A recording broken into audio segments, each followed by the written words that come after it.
Just got Q50 next. Oh my god, bro. What is wrong with my stuff, G?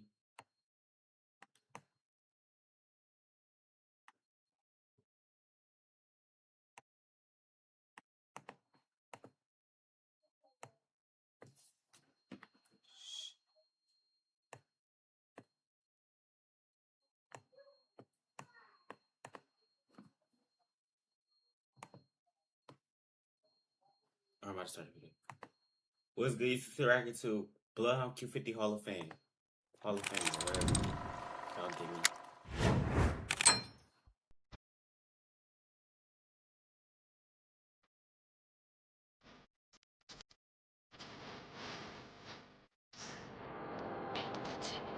This nigga really showed ChatGPT ass.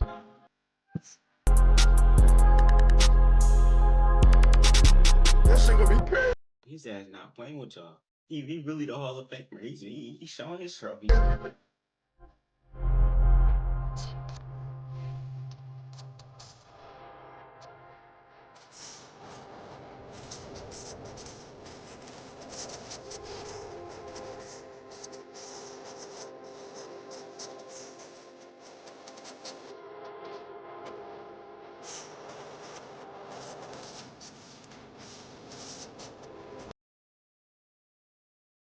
See, that's what be wrong with Chicago. That's we're not even Chicago, Detroit, Chicago, New York, anywhere. Thought we was friends. Wait, what he say?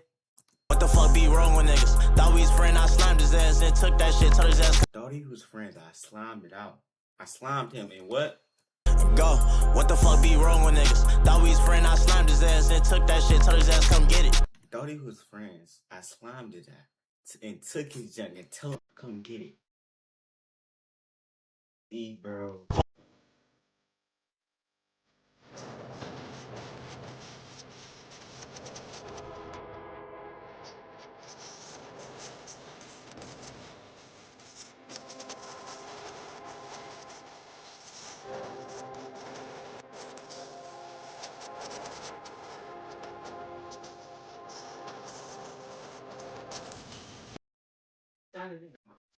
Did he just say he shot somebody? Wait, he popped somebody, mama? No, I'm gon' bust that bitch. If bass fly with me, lil' bro gon' overfinish. Shot his mama, that bitch was the witness. Ain't no.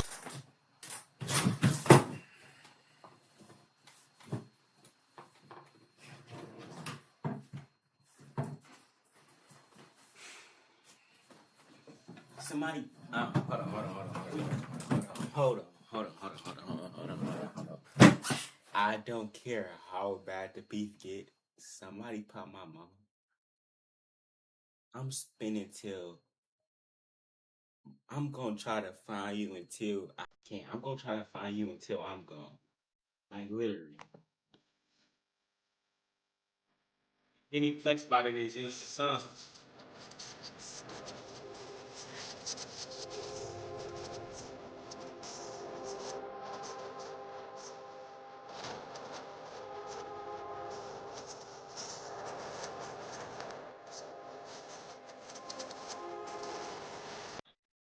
Times they still Fucked up niggas back to back, I heard that. How the fuck is that shit?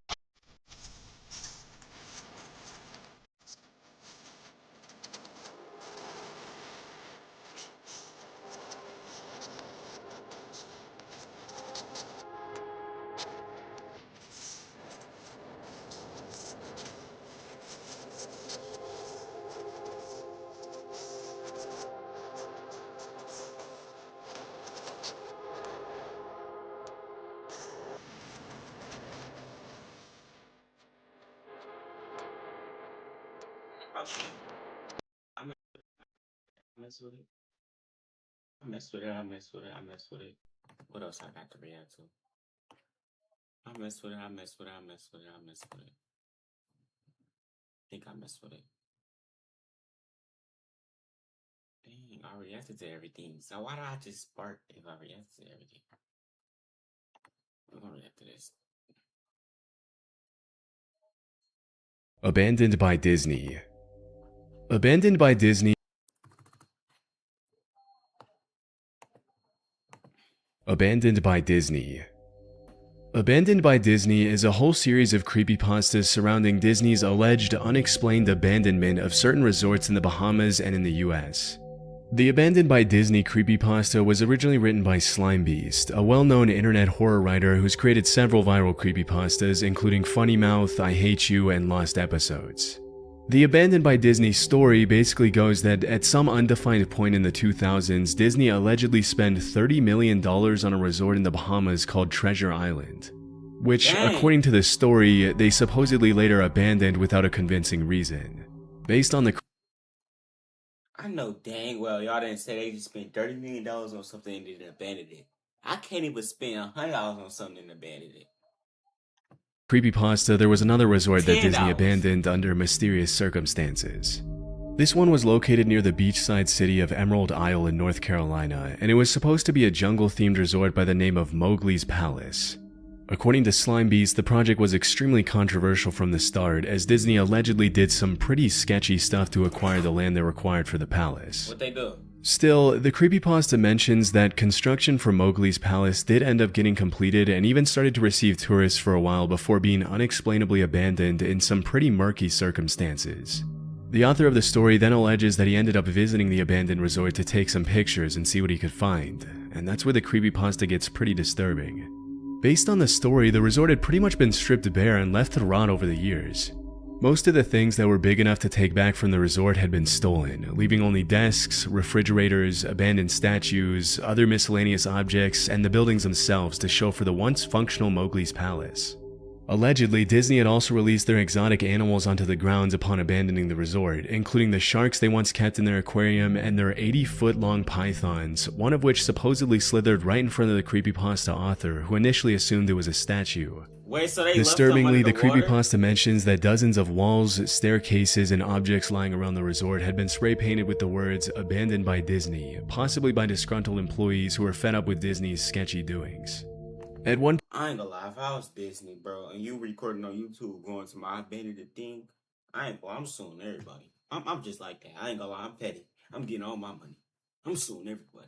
point in the story, Everybody the author getting sued. allegedly went down Your mama, your grandma, your granddad, anybody. the stairs into a room that was labeled mascots only and came across a photo-negative version of a Mickey Mouse costume that somehow came to life and pulled its own head off in front of the author to scare him. Yeah, that's Now, obviously, pretty much every single detail about this story from start to finish is completely fake. The same goes for every other story that's a part of this Abandoned by Disney creepypasta series. But it actually was based on some real events. There was once a real resort on a real island that Disney mysteriously abandoned back in the late 90s. Between 1974 and 1999, Discovery Island in Bay Lake, Florida was a popular Disney attraction open to the public, who were drawn there by the dozens of wild animal species roaming around the tropical landscape. Disturbingly, the resort ended up getting charged with animal cruelty after the company admitted that a few vultures had died after being captured by their employees. For unrelated, unspecified, and mysterious reasons, Disney Island was closed in 1999, and the name Discovery Island was passed on to one of the lands in Disney's Animal Kingdom. Discovery Island. Since its closing, the island was pretty much left abandoned to rot under the elements, and over the years its structures have sustained major hurricane damage. Interestingly, as of 2024, all buildings and attractions of the original resort remain on the island, which gives it a pretty creepy and nostalgic vibe. Nowadays, the area is fully off limits to the public, but that hasn't stopped a few urban explorers from venturing out into the island and finding some pretty disturbing stuff. In 2004, urban explorer Shane Perez visited the island 5 years after its abandonment, swimming through 300 feet of freezing cold alligator-infested Florida lake water to reach Discovery Island and spend the night exploring the remains of the mysterious resort. Interestingly, during their visit, Shane and his friends discovered that several lights throughout the island were still somehow working. And a little more disturbingly, they found all kinds of I ain't gonna lie, if I was homeless, I'd be living here. If I was homeless, I'd be living here. 30 mil? A homeless person, they house 30 mil? I mean, some people just come here and explore.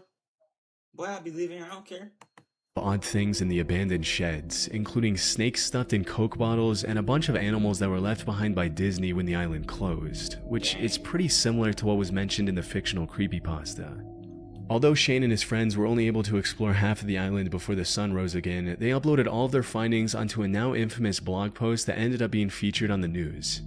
Obviously, this didn't make Disney look too good, and as a result of trespassing, Shane was banned from all Disney resorts for the rest of his life. But he triggered a wave of intrigue around the island that has endured until this day. Over the years, a few more urban explorers have attempted to explore the island, leading to some pretty interesting videos, blog posts, and pictures. Nowadays, the island is under extremely heavy 24/7 surveillance, which would make it almost impossible to explore for a regular civilian.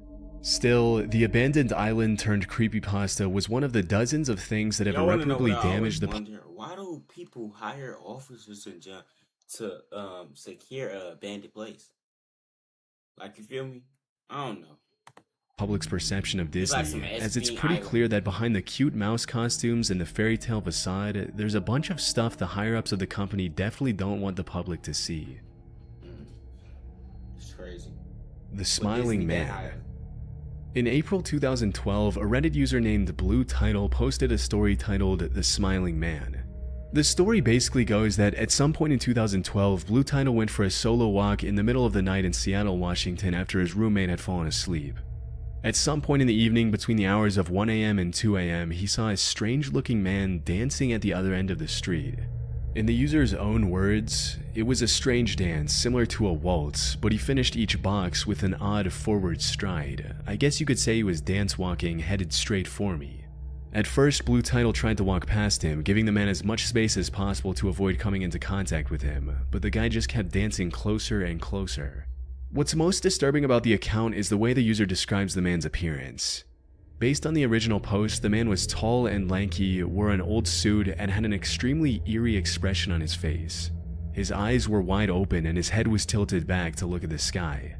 Even more unsettling, his mouth was twisted into a forced-looking smile that seemed permanently... Boy, I wish I would see some junk like this. I'm running. And you dumb for even running and walking out at night. What is you walking out at night for? Because your roommate is asleep. And your roommate is asleep. I'm not walking nowhere if my roommate asleep. Oh, I'm bored. Let me go walk off at night. Fixed on his face. To make a long story short, the Smiling Man ended up chasing Blue Title for several blocks until the user eventually outran him and made it back to his apartment safely. There's a lot more detail to the chase, but I'm leaving out some of it for simplicity. Based on what was mentioned in the post, the user continued to live in that city for another 6 months and never went out on another solo late night walk again.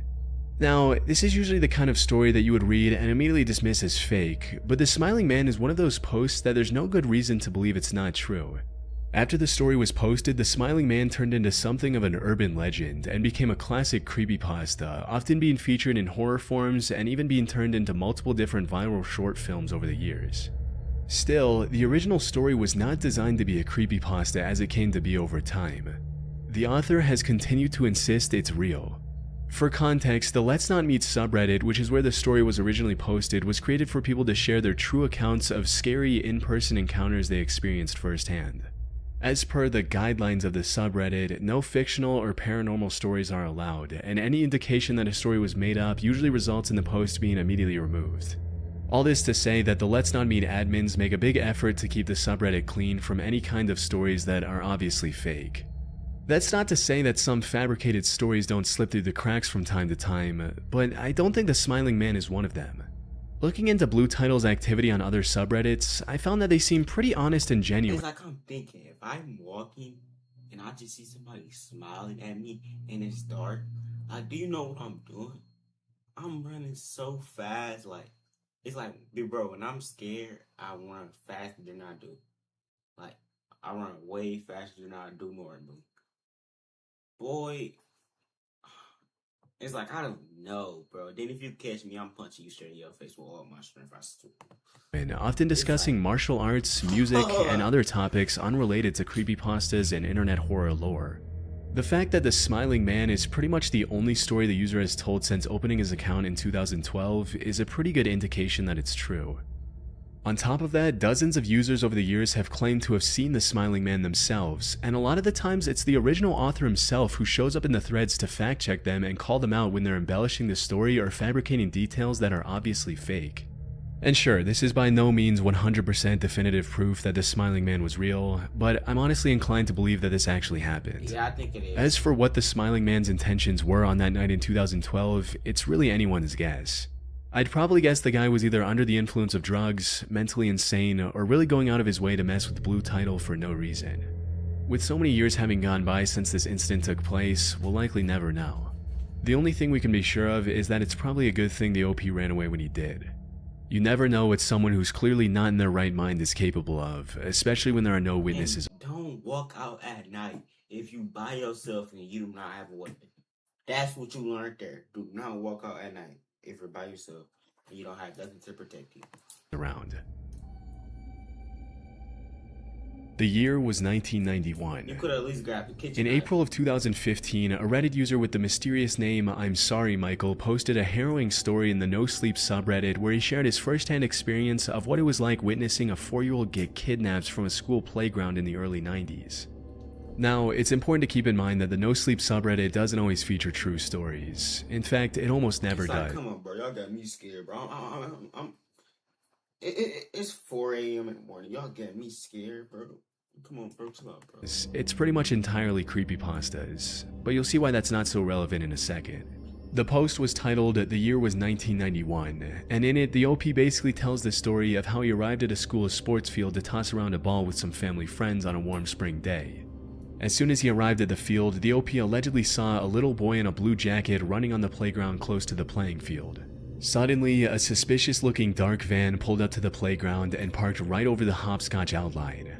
A few seconds later, a man in a sketchy-looking, low-quality bear costume got out of the vehicle, promised the little boy some candy, and put him in the back of the van before driving away. Based on the post, the uploader immediately But I'm saying, if you witness stuff like this, you couldn't help the kid. If you witness this, you couldn't at least call the police, help the kid, stop the man, do something at him. Like, come on, bro. You couldn't help the kid. How would I help the kid, bro? It's like, come on. He's 4 years old, bro. Come on, bro. got into his vehicle and tried to catch up with the van, but because he was so unfamiliar with the area, he ended up getting lost. As soon as he called 911, the operator allegedly scolded him for prank calling and hung up on him. It wasn't until the next day that the OP supposedly saw in the news that a 4-year-old boy named Michael Dunahee had disappeared from a school playground the day before. Interestingly, through my research, I was able to find that Michael Dunahee was a real kid that had disappeared, and it really did take place on a school playground in 1991, which makes this Reddit post incredibly creepy. The real story goes that on March 24th, 1991, Crystal Dunahee, Michael's mother, was going to participate in a women's flag football practice at Blandshart Elementary School in Victoria, British Columbia. As soon as she arrived with her son at the school at around 12:30 p.m., Michael asked if he could go to the playground by himself. Immediately, Crystal felt that something wasn't right, but she let her son walk to the playground by himself under the condition that he had to stay there until his dad arrived at the school. Wait, I'm saying, is he really 4? Or did they say his age and I missed it? Because if you're letting your 4-year-old walk to the playground by yourself, I don't even want to say nothing, but it's like, come on, bro. Feel me? Unfortunately, by the time his dad arrived, Michael was gone. A search was immediately launched, and Michael was officially declared a missing person. That day, the little boy had been wearing a blue hooded jacket, a Teenage Mutant Ninja Turtles t-shirt, rugby pants, and blue sneakers. But despite the massive search effort, which quickly became one of the largest police investigations in Canadian history, Michael was never seen again. Over the years, the cops have received over 11,000 tips on the disappearance, but none of them have led to anything significant. Strangely, even though there were dozens of people at the school field that day, there were no witnesses to Michael's disappearance. And the only thing that they could get out of a nearby passerby was that a man in his late 40s or early 50s with a brown van was seen near the playground around the time of the disappearance. Overall, a lot of the details from the official investigation match up perfectly with the Reddit post, but the majority of them were never confirmed by the cops. It's likely that the OP completely made the story up. But that doesn't change the fact that this is at least based on a real event that happened. Sadly, because the disappearance took place over 35 years ago, it's unlikely that Michael will ever be found at this point. And no, he can still get found. He can still get found. You can't just say, oh, it's been 35 years ago. He can still get found, bro. Still hope. Alice killings. Something The Alice right there. killings is a Japanese urban legend according to which from 1999 No, see, bro, I'm about to end this video, bro. It's stuff. I feel like it's stuff touching my head, stuff in my ears. Like, bro, I'm about to end this video, bro. I'm dead about to end this video because now y'all getting me scared, man. to 2005, a series of brutal, unexplainable murders took place in multiple different towns in Japan. Based on the legend, each victim's life was taken in a I ain't very gonna lie, I wanna different go to fashion, and the only thing I that want to go to Japan, but I be hearing like bad stuff about it now. Like Japan look fire. Like I be hearing bad stuff about it. Like the Venom Machine killer. I be hearing bad. tied the murders together was the fact that a playing card was found near or on the victims' bodies when they were found by cops or passersby. Disturbingly, the legend mentions that on the playing cards, the killer would write the name Alice in the victim's blood. For example, one of the victims was allegedly buried in a shallow grave with a Queen of Clubs marking its entrance. Another card with the King of Diamonds was found crammed into the hand of another victim at a bar. Over time, people started putting their own twists on the urban legend, turning it into a creepypasta and adding all kinds of details to the original story, as usually happens online. But even though the specific details in the story of the Alice killings are all fake, they're all based on a completely true story that's just as terrifying as the creepypasta. In 2003, an ex-military guy turned security officer in Madrid See, again, I thought Japan was sweet and cupcakes. Now you got somebody killing people and just leaving cards on them. See, bro, I thought Japan was sweet and cupcakes, bro. Spain named Alfredo Galán Sotillo shot a 50-year-old man named Juan Francisco Ledesma in the head in front of his 2-year-old son. Damn. From there, Alfredo went on to kill another 5 You couldn't wait till his son go somewhere or something. You shot him in his head in front of his 2-year-old son. Dang, you couldn't wait. You really wanted him. R.I.P., bro. victims over the next month, all of them picked completely randomly and for no good reason. After taking his second victim's life, he left a tarot card with an ace of clubs near the crime scene, after which, as you can probably guess, the media started sensationalizing the case, giving Alfredo much more attention than he deserved. And thanks to that, he went on to kill another 4 victims and severely injure another 3, often leaving tarot cards at the scene to fit the picture the media had made of him. In addition to the cards, the killer did have a particular MO in the way he took his victims' lives. All of them were shot at point-blank range, and all of them were picked at random, unlike most serial killers who often stalk and get to know their victims before taking their lives. On July 3, 2003, the playing card killer, as he quickly became known, turned himself into the police in a severely intoxicated state, immediately confessing to the string of murders that had taken Madrid by storm that year. As soon as he sobered up, he tried to take back his confession, but at that point it was too late, as he had already revealed to the cops certain details about the pen markings on the cards that weren't even made public. Disturbingly, during the investigation, it was revealed that before carrying out his gruesome crimes, the killer would wish his victims good morning and ordered them to kneel down before executing them. That same year, Galán was sentenced to 142 years in prison, a punishment he's serving to Oh, buddy, your ass not. You're not getting out. You're not getting out, buddy. Sit there and wait your 140 years if you got time. this day. In 2023, Netflix made a documentary about him titled The Playing Card Killer.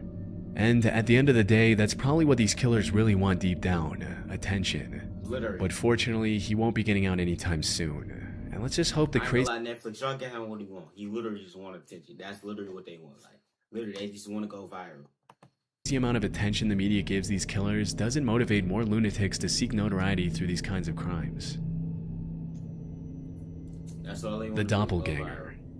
The Doppelganger is a pretty well-known creepypasta that tells the fictional story of a kid named Trey who lived with his parents in a small rural county in eastern Tennessee. Based on the original Reddit post titled The Doppelganger, Trey's father Henry was a county warden who usually came home from work late in the evenings.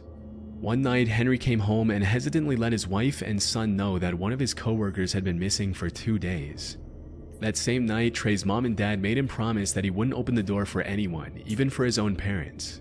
The next day, Henry announced to his family that his coworker Mike's body had been found by a creek. Disturbingly, he also mentioned that even though Mike had only been reported missing for 2 days, his body was declared to be at least 2 weeks old when the authorities found him.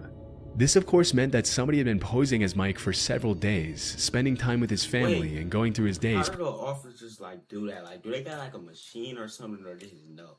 Like, or I'm pretty like, or the investigators just know? Like, how long like their body was there for, like, or did they just like feel me? pretending to be him. Or just That feel- night, when Trey went up to his room, he heard a knock on his window. It was his dad's voice asking to let him in, and claiming that he had just gone outside to check on something and had accidentally locked himself out. Eerily, that's when Trey's dad appeared in his doorframe, holding a finger up to his lips, signaling for his son to be quiet. After scaring away whoever was at the window, the family went down to sit together at the kitchen table, fearing for their lives. Later that evening, the impersonator once again tried to enter the house, pretending to be Trey's dad. This time, Henry called his officer friends over, who agreed to help him track down whoever or whatever it was that was pretending to be him. While his dad was out, Trey went up to his room to hide under the blankets, and when his dad came back, he scolded him and his mother for having left the front door unlocked. Still, the family went to sleep, and the next morning, Trey woke up to an overpowering smell coming from his parents' bedroom. He immediately realized his parents weren't home. Upon opening his parents' closet door, the body of a woman who looked just like his mother tumbled out and onto the floor. As soon as his parents got home, they made up a story to explain what had happened, softening some of the details so their son wouldn't end up even more traumatized. The creepypasta ends with Trey noticing that his dad's hair is a different shade of black than it usually was, leaving the story on a cliffhanger. Obviously, pretty much everything in the creepypasta is entirely made up. But the story itself was based on an illness called Capgras syndrome, which is a real psychiatric condition in which people end up convinced that their family members and other people close to them have been replaced by imposters or doppelgangers.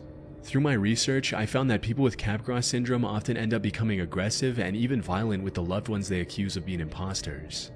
And disturbingly, a pretty clear correlation has been found between Capgras syndrome and violent homicides within families. I also found that people with pre-existing neurological disorders such as Parkinson's disease, epilepsy, and stroke are more prone to developing Capgras syndrome, as well as people who suffer from schizophrenia and similar illnesses. One particular case that caught my attention involved a 24-year-old male veteran who turned himself into the police to confess that he had allegedly been violent with his girlfriend. Interestingly, when the cops called his girlfriend to get her side of the story, she mentioned that the allegations were completely false and that her boyfriend had no history of violence. What followed was a pretty confusing series of events where the patient ended up revealing that he was convinced his entire family were imposters. Disturbingly, he claimed that his mother had been replaced by a government employee who had been sent to elicit a confession from him about his behavior while he was in the military. Apparently, the guy felt guilty about having taken naps during work hours and punching a wall during boot camp and was scared that his mother would find out about it. Even though the man claimed he had also been violent with his mother, she denied the allegations and assured the doctors that her son was not a violent person. Fortunately, after treatment the guy was okay, but I can't imagine how terrifying it must be both to wake up convinced that your family isn't really your family and to no longer be recognized by someone you love. I ain't gonna lie. What the hell? W stories. Yeah, I don't even know what to say. I don't even know what to say, bro. I don't even know what to say.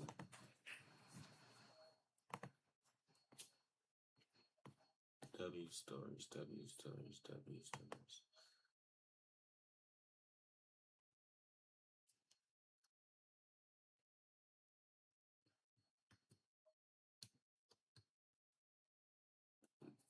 What Phantom doing?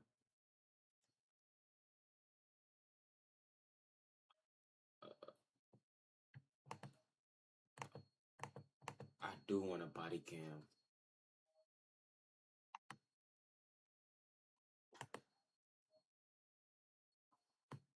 Your custom fee.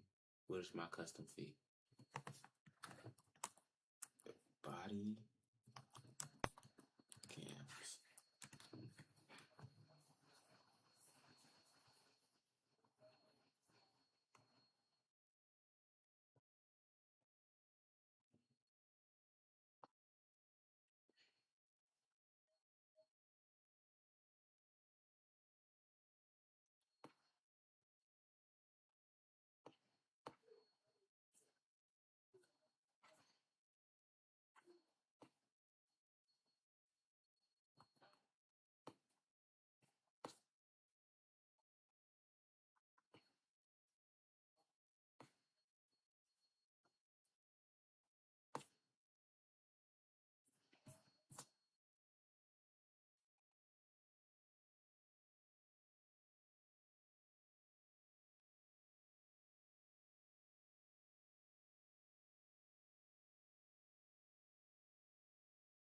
Let's react to this. There's 2 bodies. There's one right here. Go ahead and set the sword down. Do I want to react to this right now? YouTube, join the YouTube live. We be live on YouTube. Let's get into the reaction. Y'all see it. Y'all see this on the video. There's 2 bodies. There's one right here. Go ahead and set the sword down for me, dude. When a frightened tenant reports gunshots inside his own home, deputies race to the scene only to discover a brutal double homicide. But as detectives begin piecing together the events leading up to the shooting, they unravel a story that defies all logic. I heard a creepy voice saying he wanted to do something to my boss. On November 7th, 2025, in Bernalillo County, New Mexico, police receive a desperate 911 call from a man afraid to leave his bedroom. Tell me exactly what happened. Escúchame, estaba viendo televisión y oí unos disparos en el centro de la casa afuera. You heard them inside? How many shots did you hear? Promedio de 5 disparos por ahí, lo más, no sé. Vi a un señor y alguien que salió, pero no lo logro distinguir porque me dio miedo. Estoy encerrado en mi cuarto, ¿no? Okay, I'm going to have the deputies go make contact with you. Officers are immediately dispatched to the residence. However, before they can enter the property, an unexpected encounter with an armed resident stops them in their tracks. Sheriff's office. You call, brother? Yeah, What's going on, dude? I did my part. What's that? I did my part. You did your part. Yeah, for the Marines. There's 2 bodies. What? There's 2 bodies.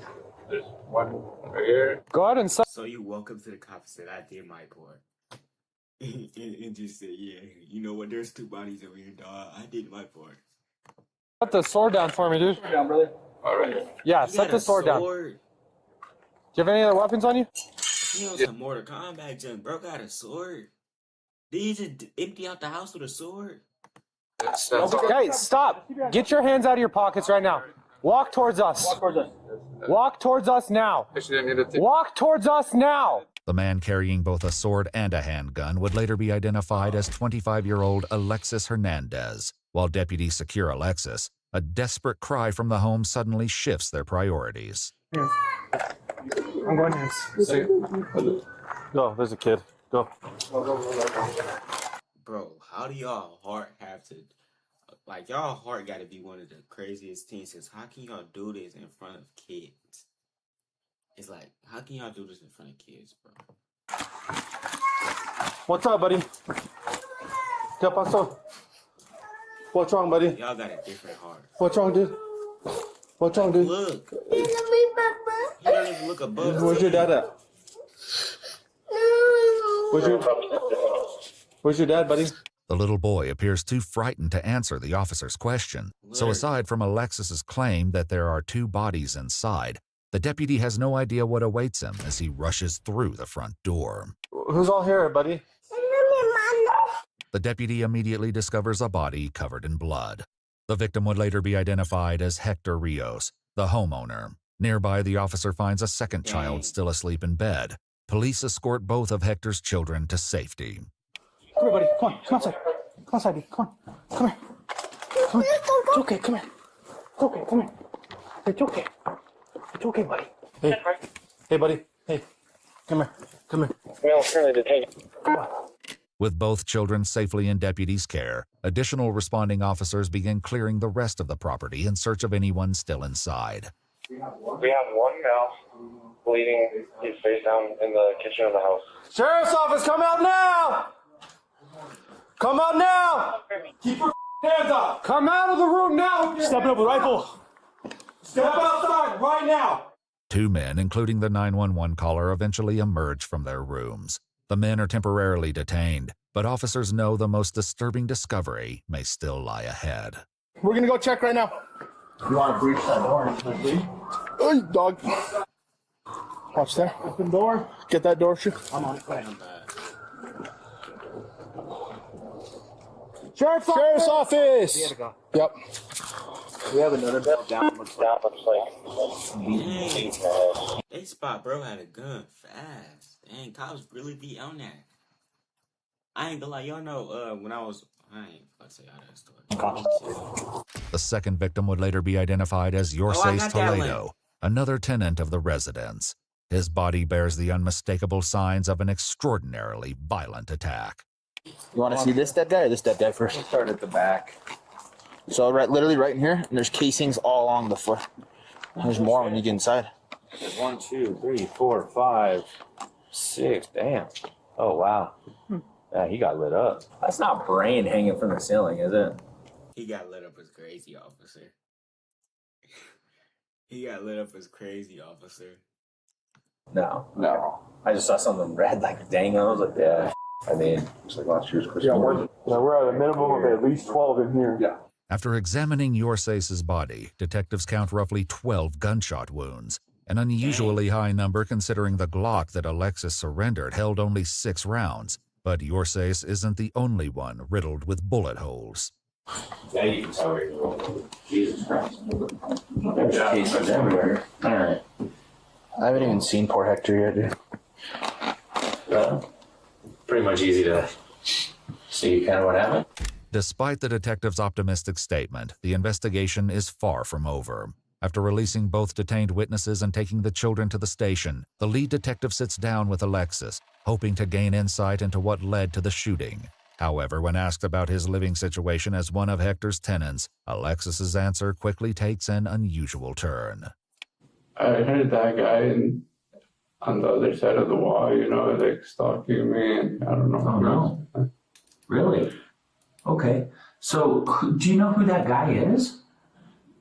Like a name? Like, do you know his name? Name's Hector Rios, but I thought I knew him. And Hector Rios? Yeah. Okay. I don't think I really know him at all. Alexis would later state that he and Hector had always gotten along. He would even go as far as saying that he viewed Hector as a father. But just a few months before the shooting, So why you slime everybody out then? a seemingly ordinary day would mark the beginning of a growing unease surrounding Hector. A few months ago, I started getting some signs at work that I might have been in trouble, like... What do you mean? I stock a little shelf, for people, and then the people grab that, and then they put it in the box for the orders to be... Okay. And then it said window. And then I finally decided to check the windows. And I guess he started suspecting something. Though Alexis's concerns over Hector suspecting something began at work, they certainly wouldn't end there. If anything, they only worsened while he was at home. I think all the lights in that room are cameras. I think the nearest camera. And then I checked the windows, and then I realized that those things are sealed shut. It's bulletproof. He has the keys to the door.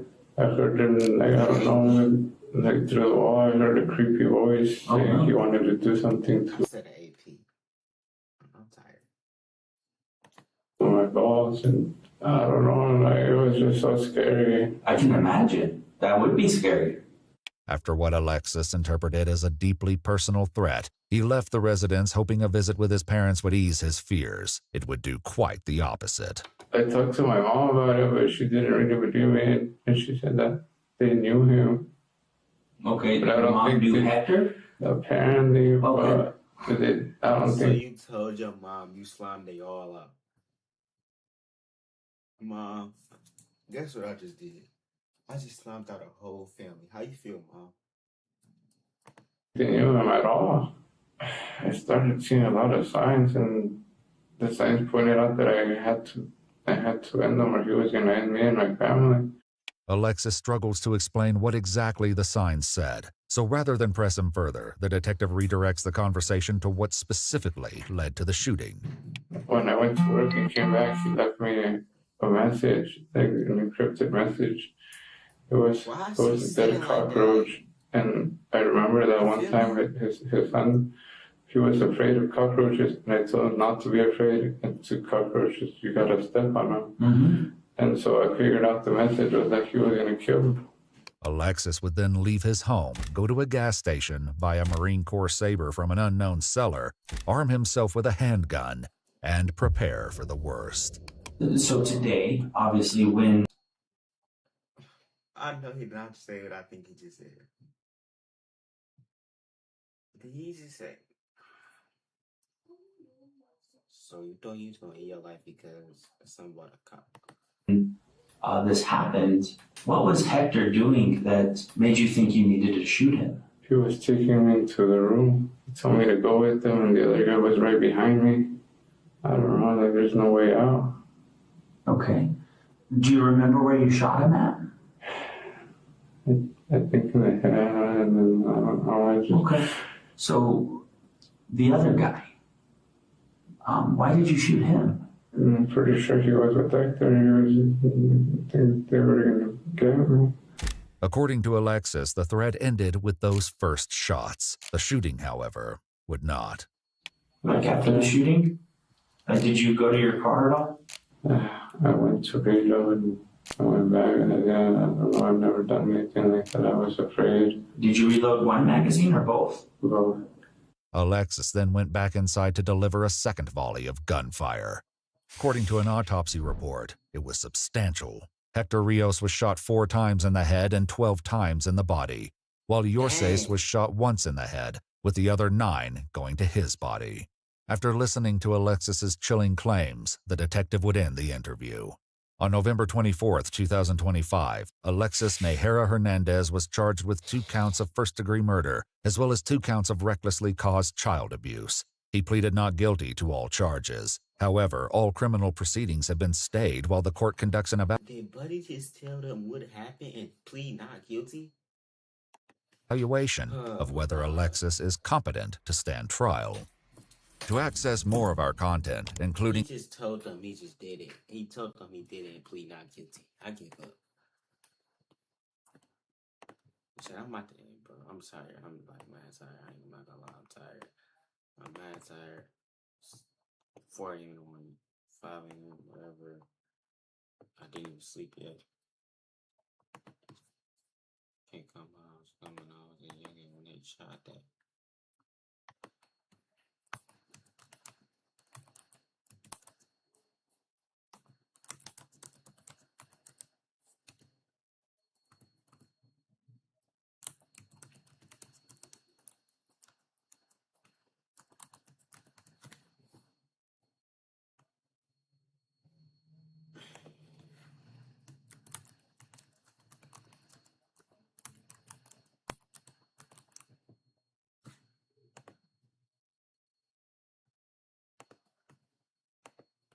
I'm at the end though.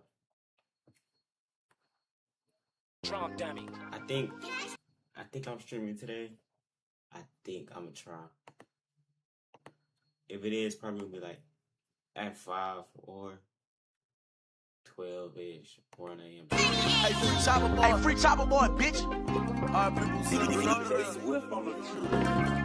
RP Big Dope. Mook got the keys, John. Nines in this bitch, I got cutters in the hoe, I got pounds in this bitch, I got hoes running in, no sign minute. I go by young boy and I sip you up from talking shit. These niggas bitches and I know that they ain't bout this shit. Come home coming, I was a youngin' when they tried this shit. Knocking niggas off, they never knew it was gon' come to this bitch. I been know some rider shit. I leave them dead, got the whole city mad. I sip that boy by what he said. You just felt like you mad. I put a bag on top your head. I was up in the bag, slept with big pounds under my bed. Cause bitch, I'm tryna flex something. Somewhere all y'all, soon as we get up on the walk, my youngin' punch his head off. Bitch, I'm out the north side. I'm bustin', I won't stand out. I put the bitch up in the casket, fuck up your headstone. Them niggas used to run the city, don't even claim that. Don't say nothing cause the shit ain't serious. Don't make me tame that shit. Youngins running with me with it, they on some dangerous shit. Bustin', put you in your fitted, I call that gang assist. Rollin', I just pop one, tryna buy that bag and zip something. Yeah, pants hanging off my ass, Glock on my side with a green flame. Talking records, got them sippin' with the bustin', get them bang.